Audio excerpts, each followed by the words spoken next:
जय जगन्नाथ। श्रीमद्भागवतम तृतीय स्कंद सप्तम अध्याय श्लोक संख्या 15। विदुर्वाच वन्देऽहं श्रीगुरः श्रीयुतपदकमलं श्रीगुरून् वैष्णवांश्च श्रीरूपं साग्रजातं सहगण रघुनाथान्वितं तं सजीवं साद्वैतं सावधूतं परिजनसहितं श्रीकृष्ण चैतन्यदेवं श्रीराधाकृष्णपादान् सहगण ललिता श्रीविशाखान्वितं। अनुवाद एक से पढ़ो। विदुर जी के प्रश्न। श्री सुखदेव जी कहते हैं, मैत्रेय जी का यह भाषण सुनकर बुद्धिमान व्यास नंदन विदुर जी ने उन्हें अपनी वाणी से प्रसन्न करते हुए कहा। विदुर जी ने पूछा, ब्राह्मण, भगवान तो शुद्ध बोध स्वरूप निर्विकार और निर्गुण है, उनके साथ लीला से भी गुण और क्रिया का संबंध कैसे हो सकता है? बालक में तो कामना और दूसरों के साथ खेलने की इच्छा रहती है, इसी से वह खेलने के लिए प्रयत्न करता है, किंतु भगवान तो स्वतः नित्य तृप्त, पूर्ण काम और सर्वदा असंग है। वे क्रीड़ा के लिए भी क्यों संकल्प करेंगे? भगवान ने अपनी गुणमय माया से जगत की रचना की है, उसी से वे इसका पालन करते हैं और फिर उसी से संहार भी करेंगे। जिनके ज्ञान का देश काल अथवा अवस्था से अपने आप या किसी दूसरे निमित्त से भी कभी लुप्त नहीं होता, उनका माया के साथ किस प्रकार संयोग हो सकता है? एकमात्र ये भगवान ही समस्त क्षेत्रों में उनके साक्षी रूप से स्थित हैं, फिर उन्हें दुर्भाग्य या किसी प्रकार के कर्म जनित कलेश की प्राप्ति कैसे हो सकती है? भगवान, इस अज्ञान संकट में पड़कर मेरा मन बड़ा खिन्न हो रहा है, आप मेरे मन के इस महान मोह को कृपा करके दूर कीजिए। श्री सुखदेव जी कहते हैं, तत्व जिज्ञासु विदुर जी की यह प्रेरणा प्राप्त कर अहंकारहीन श्री मैत्रेय जी ने भगवान का स्मरण करते हुए मुस्कुराते हुए कहा। श्री मैत्रेय जी ने कहा, जो आत्मा सबका स्वामी और सर्वथा मुक्त स्वरूप है, वही दीनता और बंधन को प्राप्त हो। यह बात युक्ति विरुद्ध अवश्य है, किंतु वस्तुतः यही तो भगवान की माया है। जिस प्रकार स्वप्न देखने वाले पुरुष को अपना सिर कटना आदि व्यापार न होने पर भी अज्ञान के कारण सत्यवत भासते हैं, उसी प्रकार इस जीव को बंधन आदि न होते हुए भी अज्ञानवश भास रहे हैं। यदि यह कहा जाए कि फिर ईश्वर में इनकी प्रतीति क्यों नहीं होती, तो इसका उत्तर यह है कि जिस प्रकार जल में होने वाली कंप आदि क्रिया जल में दिखने वाले चंद्रमा के प्रतिबिंब में न होने पर भी भासती है, आकाशस्थ चंद्रमा में नहीं, उसी प्रकार देह अभिमानी जीव में ही देह के मिथ्या धर्मों की प्रतीति होती है, परमात्मा में नहीं। निष्काम भाव से धर्मों का आचरण करने पर भगवत कृपा से प्राप्त हुए भक्ति योग के द्वारा यह प्रतीति धीरे धीरे निवृत्त हो जाती है। जिस समय समस्त इंद्रियां विषयों से हटकर साक्षी परमात्मा श्री हरि में निश्चल भाव से स्थित हो जाती हैं, उस समय गाढ़ निद्रा में सोए हुए मनुष्य के समान जीव के राग द्वेष आदि सारे क्लेश सर्वथा नष्ट हो जाते हैं। श्री कृष्ण के गुणों का वर्णन एवं श्रवण अशेष दुख राशियों को शांत कर देता है। फिर यदि हमारे हृदय में उनके चरण कमल की रज के सेवन का प्रेम जग पड़े, तब तो कहना ही क्या है। इसमें इतना तक जितना तुमने अभी पढ़ा है, विदुर जी का जो प्रश्न है कि कैसे संभव है कि श्री भगवान माया के साथ संबंधित हो, फिर ये जगत सृष्टि करे हो।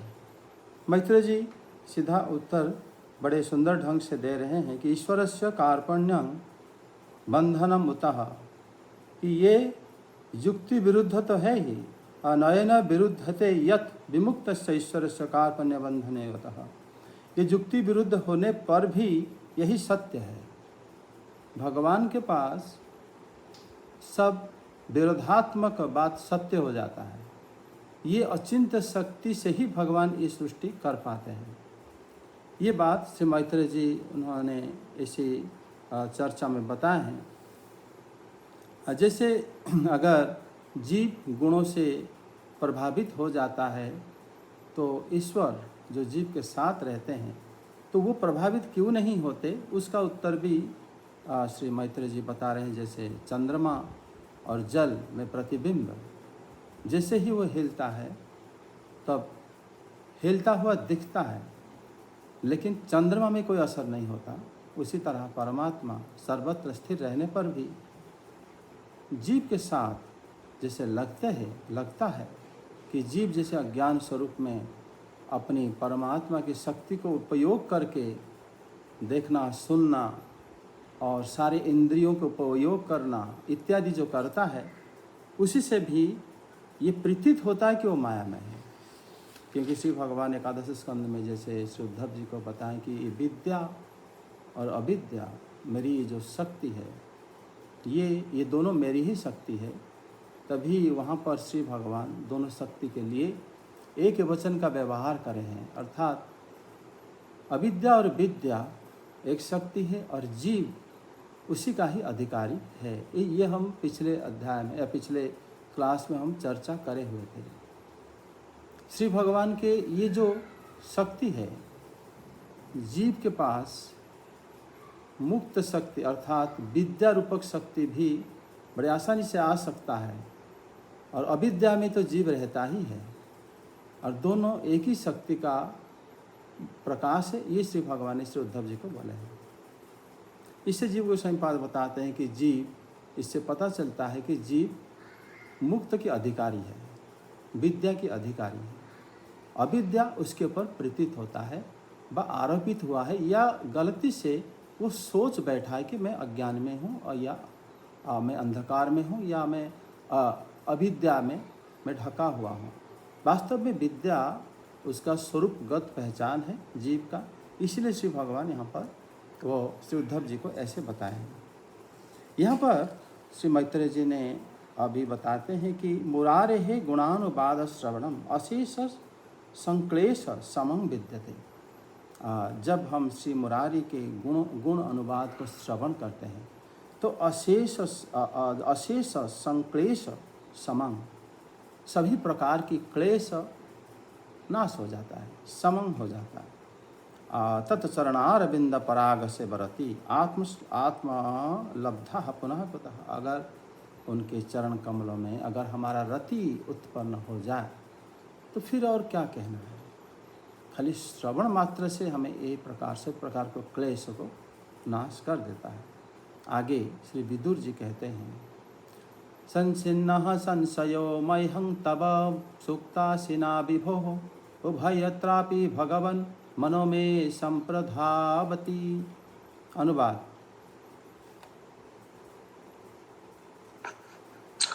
विदुर जी ने कहा, भगवान आपके युक्ति युक्त वचनों की तलवार से मेरे संदेह छिन्न भिन्न हो गए हैं।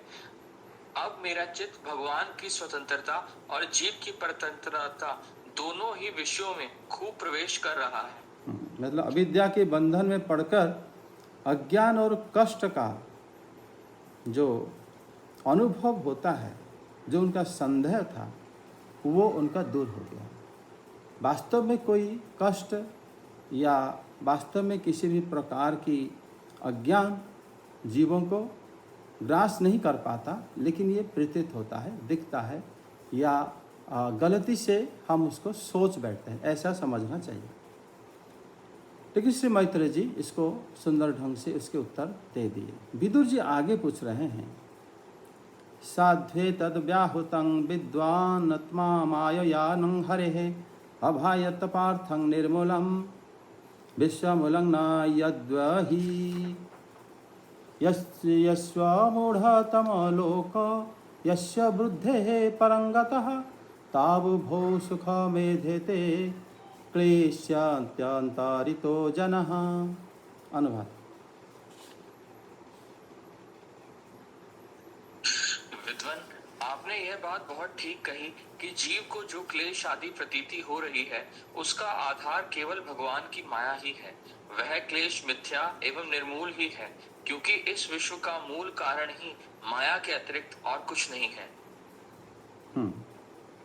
आगे 17। इस संसार में दो ही प्रकार के लोग सुखी हैं, या तो जो अत्यंत मूढ़ हैं, या जो बुद्धि आदि से अतीत श्री भगवान को प्राप्त कर चुके हैं। बीच की श्रेणी के संशयापन्न लोग तो दुख ही भोगते रहते हैं। मतलब संसार में रहने वाले दो तरह के प्राणी जो है सुखपूर्वक जीवित रहते हैं। जो देह आदि में आसक्त होने के कारण अत्यंत अज्ञानी है, बहुत ज़्यादा अज्ञानी है, वे लोग जो ज्ञान की पराकाष्ठा प्राप्त करके ईश्वर को प्राप्त कर चुके हैं वो भी सुखी हैं, क्योंकि दोनों प्रकार के लोग संशय नहीं रहता, क्लेश नहीं रहता। जो व्यक्ति दुख अनुभव करने के कारण प्रपंच का परित्याग करना चाहता है और वो त्याग नहीं कर पाता, वही क्लेश में रहता है। जो आत्मज्ञानी है वो दुख उसको स्पर्श नहीं कर पाता। जो बिल्कुल मूर्ख है, अज्ञानी है और बहुत बुरी तरह फंसा हुआ है, वो कुछ भी नहीं जानता। मतलब मान लो कि आदिवासी टाइप का हो या मनुष्य तो है, लेकिन किसी भी प्रकार के रीति रिवाज या वैदिक नियम इत्यादि कुछ जानता नहीं है, सचमुच नहीं जानता, और वो भी कभी भी कोई भी क्लेश को अनुभव नहीं कर पाता, और वो उसी प्रकार भी मृत्युवरण कर लेता है। लेकिन क्लेश को अनुभव ये जगत में वही लोग करते हैं। यहाँ पर जैसे श्री मैत्रेय जी कह रहे हैं कि और जो बीच की श्रेणी मतलब अंतरितः जनः क्लिश्यति, जो अंतरित जन है, लोके यश्च मूढ़तमः च या चह बुद्धे परम गतः तो उभो सुखम यद्यपि, ये दोनों ही सुख को प्राप्त करते हैं। ये मतलब इसमें विदुर जी जो यहाँ पर जो प्रश्न कर रहे हैं, ये प्रश्न उन्होंने मतलब इससे पहले भी बता रहे हैं कि ये जीव को जो क्लेश अज्ञान की वजह से ही प्राप्त होता है, इसका एकमात्र आधार माया ही है। मायायनम अपार्थ निर्मूलम अभाति यद बहि विश्वमूलम नाह। क्लेश आदि मिथ्या और निर्मूल है, यह जगत का कारण भी अविद्या तो अतिरिक्त और कुछ नहीं है। अविद्या है तो दुख आएगा, क्लेश आएगा, ये जगत का कारण भी अविद्या है। अविद्या में ही जगत बनता है, क्योंकि जगत में जब हम सृष्टि का प्रकरण देखे हैं, महतत्व से अहंकार की सृष्टि होता है। अहंकार जैसे ही सृष्टि होता है, उसके बाद ही अहंकार तीन रूप लेकर हमारा जो इंद्रियां, देवता और पंच तत्व जिससे शरीर बना है वो बनाता है। अहम तत्व तीनों में है, देवताओं में, शरीर में, प्रत्येक तत्व में अहंकार तत्व फंसा हुआ है। ये अहंकार तत्व ही माया है, जो कि यहाँ पर श्री विदुर जी कह रहे हैं। प्रकृति से तीन प्रकार की जो गुणों से, सत्वगुण, रजोगुण, तमोगुण, प्रकृति से सृष्टि होता है।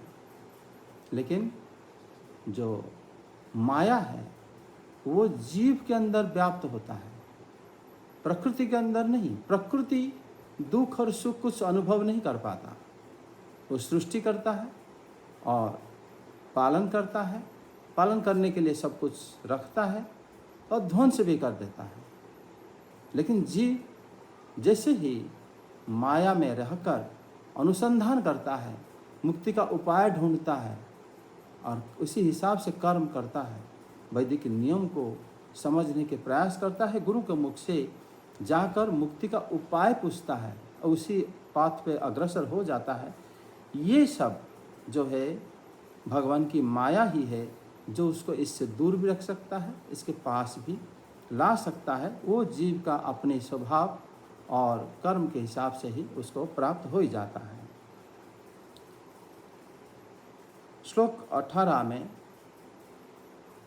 बताते हैं कि अर्थाभावं विनिश्चित्य प्रतितस्यापि नात्मनः तां चापि यस्मच्चरण सेवया अहं पुरा पराणुदे यत्सेवया भगवतः कूटस्थस्य मधुदिशः रतिरासो भवेत् तीव्रः पादयोर्व्यसनार्दनः।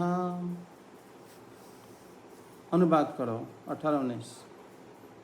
भगवान आपके की कृपा से मुझे यह निश्चय हो गया कि ये अनात्म पदार्थ वस्तुतः है नहीं, केवल प्रतीत ही होते हैं। अब मैं आपके चरणों की सेवा के प्रभाव से उस प्रतीति को भी हटा दूंगा। इन श्री चरणों की सेवा से नित्य सिद्ध भगवान श्री मधुसूदन के चरण कमलों में उत्कट प्रेम और आनंद की वृद्धि होती है, जो आवागमन की यंत्रणा का नाश कर देती है। मतलब यहाँ का यत पादय हो सेवया, यहाँ पर मतलब कहते हैं कि युष्मत चरण सेवया अहं तांग चापी पराणुदे। चरण सेवा यहाँ पर है गुरु की। श्री मैत्रेय जी जैसे गुरु, ऊपर श्री सुखदेव गोस्वामी बात बताएं कि अहंकार शून्य है। अहंकार शून्य है मतलब वहाँ पर उनको कोई उसके शरीर में, मैत्रेय जी के शरीर में देवताएं और उनकी इंद्रियां और उनके शरीर में तत्व रहते हुए भी अहंकार तत्व से विनिष्ट हैं। मतलब वो भगवान के भजन में ऐसे तल्लीन है मैत्रेय जी कि वो अपनत्व को खो चुके हैं। जैसे एक बाबा जी महाराज जब भजन करते थे ना, उनको जब लोग वार्ता करे आके उनको होश आया तो उनको किसी ने नाम पूछा तो वो नाम भूल गए थे, बता भी नहीं पाए कि मेरा नाम क्या है। मतलब जब साधु इसी प्रकार के भजन करते हैं, अपने आप को खो देते हैं। ये मैत्रेय जी भी वैसे ही हैं। मैत्रेय जी जब उत्तर दे रहे हैं ऐसे गुरु प्राप्त करके, श्री विदुर जी कह रहे हैं कि हे भगवान, आपकी चरण सेवा के प्रभाव से मुझे ये पता चला कि ये प्रतीत है। अर्थात वो प्रतीत होता तो है लेकिन लोगों को पता क्यों नहीं चलता? क्योंकि हम गुरुनिष्ठ नहीं होते। गुरुनिष्ठ होने से ही हम पता चलेगा कि संसार अनित्य है, ये दुख दिख रहा है कि दुख लेकिन है ही नहीं, और ये कष्ट दिख रहा है लेकिन कष्ट है ही नहीं। ये बात उनके चरण सेवा से ही पता चलता है। और उसी के ऊपर दूसरा श्लोक 19 में भी वही कहते हैं कि यद पादयो सेवया कुटस्थस्य मधुदिशः। आपके चरण, जिनके चरण सेवा से ही मैं मधुसूदन भगवान की चरणों में तीव्र स्वाभाविक प्रेम उत्पन्न होता है। भगवान के प्रति प्रेम उत्पन्न होने का यही कारण है, और जिससे संसार चक्र नष्ट हो जाता है। लेकिन देखा जाता है बहुत जगह में मतलब साधु भी हैं, गुरु की सेवा तो करते हैं, लेकिन वो भगवान के प्रति उनका आग्रह नहीं होता। लेकिन गुरु के प्रति उनके पर्सनल, बहुत जगह गुरुदेव के आश्रम है, लेकिन वो उसी में थोड़ी सी मतलब रहता है वैदिक आदेश की कमी, जो द्वारा की हमें ये पता नहीं चलता। जैसे यहाँ पर श्री विदुर जी बता रहे हैं, यत पाद यह सेवया कुटस्थस्य मधुदशः। जिनके पाद, जिनके चरणों की सेवा करने से श्री कृष्ण के प्रति तीव्र स्वाभाविक ही भगवतः पादयोर व्यसनार्दन तीव्र रतिरासः भवेत्। स्वाभाविक भक्ति हमारा उनके प्रति जागृत हो जाता है, जो कि कोई आर्टिफिशियलिटी नहीं है, कोई कृत्रिम ढंग भी नहीं है। हमें वो अच्छे लगने लगेंगे श्री कृष्ण, उनके प्रति भजन, उनके नाम जाप, उनके बारे में श्रवण, उनकी कीर्तन, स्वाभाविक प्रेम उन्हीं में जागृत होना ही गुरु सेवा की फल है। अगर हम गुरु सेवा करते हैं तो इसमें हमें स्वाभाविक प्रेम जागृत हो जाता है। दुरापाह्यल्पतापसः सेवा वैकुंठा वर्तमर्षु यत्रोपविगते यते नित्यं देवो देवो जनार्दनः सृष्ट्वाग्रेहे महदादिनी सविकारण्यानुक्रामत तेभ्यो विराजमूर्ध्युत्याः तमनो प्राविशाद्विभु। अनुवाद। महात्मा लोग भगवत प्राप्ति के साक्षात मार्ग ही होते हैं। उनके यहाँ सर्वदा देव देव श्री हरि के गुणों का गान होता रहता है। अल्प पुण्य पुरुष को उनकी सेवा का अवसर मिलना अत्यंत कठिन है। आगे 21 का भगवान, आपने कहा कि सृष्टि के प्रारंभ में भगवान ने क्रमशः महदादि तत्व और उनके विकारों को रचकर फिर उनके अंशों से विराट को उत्पन्न किया और इसके पश्चात वे स्वयं उसमें प्रविष्ट हो गए। उन विराट के हजारों पैर, जांघें और बाहें हैं। उन्हीं को वेद आदि पुरुष कहते हैं। उन्हीं में यह सब लोग विस्तृत रूप से स्थित हैं।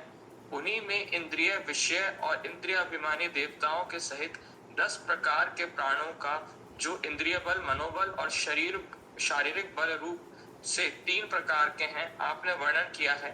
और उन्हीं से ब्राह्मण आदि वर्ण भी उत्पन्न हुए हैं। अब आप मुझे उनकी ब्रह्मादि विभूतियों का वर्णन सुनाइए, जिनसे पुत्र, पौत्र, नाती और कुटुंबियों के सहित तरह तरह की प्रजा उत्पन्न हुई और उससे यह सारा ब्रह्मांड भर गया। तो यहाँ पर सृष्टि के संबंध में श्री विदुर जी प्रश्न कर रहे हैं, लेकिन इससे पहले 20वां श्लोक में बताते हैं अल्प तपपसः। अल्प तपपसः, जो लोग कम पुण्य, तपस्या, व्रत आदि करे होंगे, वैकुंठ बतमर्षु सेवा दुरापा, उन लोगों के लिए आप जैसे महापुरुषों की सेवा का अवसर मिलना बड़ा दुरूह व्यापार है।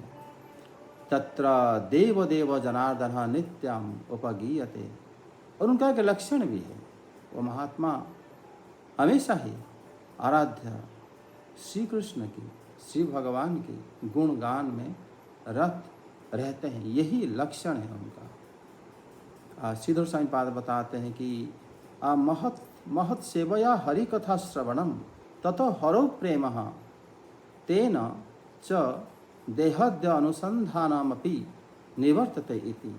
अर्थात महापुरुषों की सेवा करने से श्री हरि की कथा सुनने में ही मिलती है। सेवा करने से ही हरि कथा सुनने को मिलता है, उसी से श्री हरि में प्रेम भी होता है। उसके कारण अपने शरीर आदि की भी प्रतीक नष्ट हो जाता है। उसमें भी हम ये भूल जाते हैं कि हमारा शरीर क्या है। यही इस श्लोक का अर्थ है। मतलब आप जैसे महापुरुषों की हम सेवा करना, निश्चित रूप से हम बहुत पुण्य करे थे। जैसे आप जैसे महापुरुषों की हम सेवा करें, जिसका फल है कि हम उनके बारे में सुनने को मिलता है, भगवान के बारे में। ये सेवा का ही फल होता है। और इसमें सृष्टि के प्रारंभ में अभी विदुर जी के प्रश्न होता है, अग्रे सभी कारणानि महदादिनी सृष्टा विभु। सृष्टि के कारण में प्रारंभ में भगवान का महद आदियों का तथा उनके विकारों की सृष्टि करके उन सबों के अंश में विराट को उत्पन्न किया और पश्चात उसमें प्रवेश करे। उद्धृत्य तम अनुप्रविशत। ये बड़ा महत्वपूर्ण प्रश्न है श्री विदुर जी का। अगर भगवान के व्यतिरिक्त दुनिया में और कुछ नहीं है, उनसे सृष्टि हुआ, अर्थात उसी में भगवान की शक्ति या प्रकाश रहना स्वाभाविक है, फिर श्री भगवान उसी के अंदर दोबारा प्रवेश कर गए। अगर पहले थे तो प्रवेश क्यों करें? फिर पहले अगर नहीं थे, ये आया कहाँ से? इसी से ही अचिंत भेदाभेद तत्व का या भगवान की बहिरंगा शक्ति का जो प्रश्न है, वो विदुर जी का मूल लक्ष्य है। अंतरंगा शक्ति के बारे में हम तो 10वें स्कंद में, या आगे जैसे स्कंद बढ़ेगा भगवान के, उसी समय उस बारे में चर्चा होगी। योग माया के बारे में, या भगवान के जो द्वारका नगरी में जितने रानी हैं या ब्रज परिकर हैं, वो सब के बारे में, भगवान की अंतरंगा शक्ति के बारे में चर्चा होती है। लेकिन विदुर जी के प्रश्न बहिरंगा शक्ति को लेकर है कि श्री भगवान से सृष्टि हुआ, मतलब सृष्टि हुआ तो भगवान उनसे अलग तो नहीं हुए। अगर तो फिर भगवान दोबारा उसमें अनुपावृषत, अगर उसी में दोबारा प्रवेश करें, इसका मतलब पहले थे फिर हट गए फिर दोबारा प्रवेश करें। ये बात विदुर जी के प्रश्न है।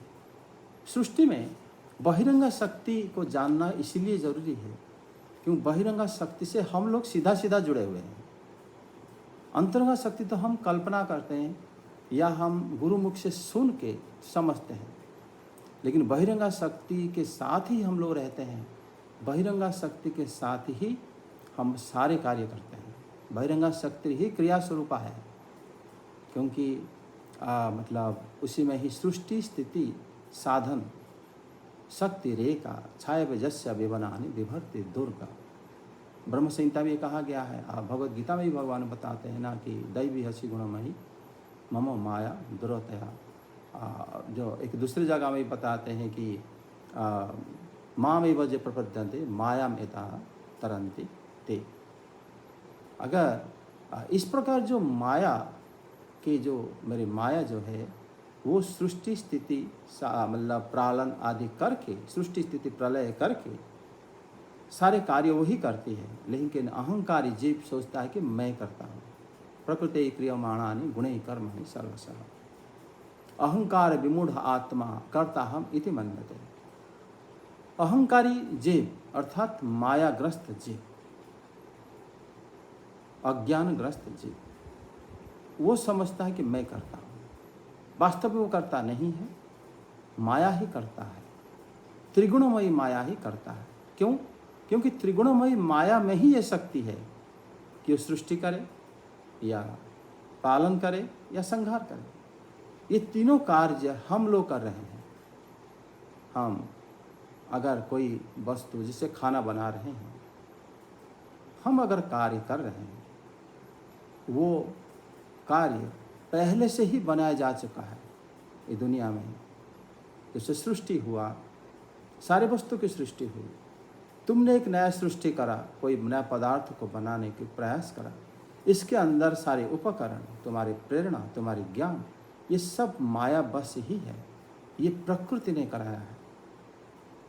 और फिर जीव क्या करता है? प्रकृति के अंदर क्रिया शक्ति भी मौजूद होता है काल की प्रेरणा से। जीव क्या करता है? जीव अनुसंधान करता है। प्रकृति की क्रिया में देखोगे, जैसे ही सृष्टि हुआ, आप पैदा होने से पहले वो सृष्टि हो चुका है। सृष्टि होने के बाद अहंकार बस हम इसको कहते हैं मेरा है, ये मैं हूँ। ये दोनों शब्द ही अज्ञान के प्रतीक हैं। तुमसे पहले ये था, तुम जाने के बाद भी ये रहेगा, फिर ये तुम्हारा कैसे होगा? फिर तुम जिसको मैं कह रहे हो, ये अभी दिख रहा है, फिर तुम्हारे सामने कितने लोग मैं जो कह रहे थे, वो भी उनका शरीर को नष्ट करके चले गए हैं, कहाँ पता नहीं। तो इसमें मैं और मेरा, ये दोनों ही जो शब्द है, ये अज्ञान का शब्द है, और इसी में ही जीव उलझा रहता है। तभी यहाँ पर श्री विदुर जी के जो प्रश्न है, तम सहस्रांघ्र्यु रूपादकम वेद आद्यम पुरुषं आहो। हम उस 1000 पैर जांघा और भुजाओं वाले विराट पुरुष को वेदों ने आदि पुरुष कहा है। और वो यत्र इमे विश्व लोकः सविकासम समासते, सारा जगत उसमें ही स्थित है, ऐसा ही वेद कहता है। वेद जो है उनको आदि पुरुष कहा है, और उन्हीं में सारा जगत वहीं पर समाहित हुआ है।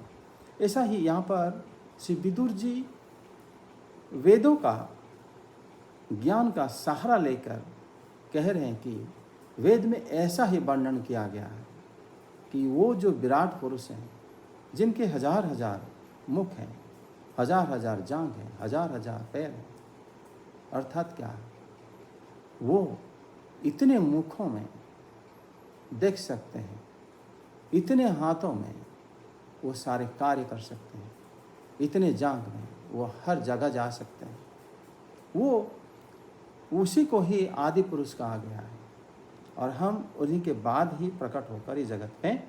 और उसके आगे श्लोक भी तुमने पढ़ा है 23-24, यस्मिन् दश विधः प्राणः, जिस विराट पुरुष में इंद्रियों के विषय, इंद्रियों के अधिष्ठातृ देवता, इंद्रियों के बल और 10 प्राण है, तथा जैसे विराट पुरुष से ही ब्रह्मादिगण ब्राह्मण आदि वर्ण उत्पन्न हुए, आप उन्हीं ब्रह्मा आदि विभूतियों को बतलाएं जिनके पुत्र पौत्र नाते कुटुंब आदि विभिन्न प्रकार की प्रजाएं सृष्टि हुए, जिन सबों ने ये संपूर्ण ब्रह्मांड भर गया।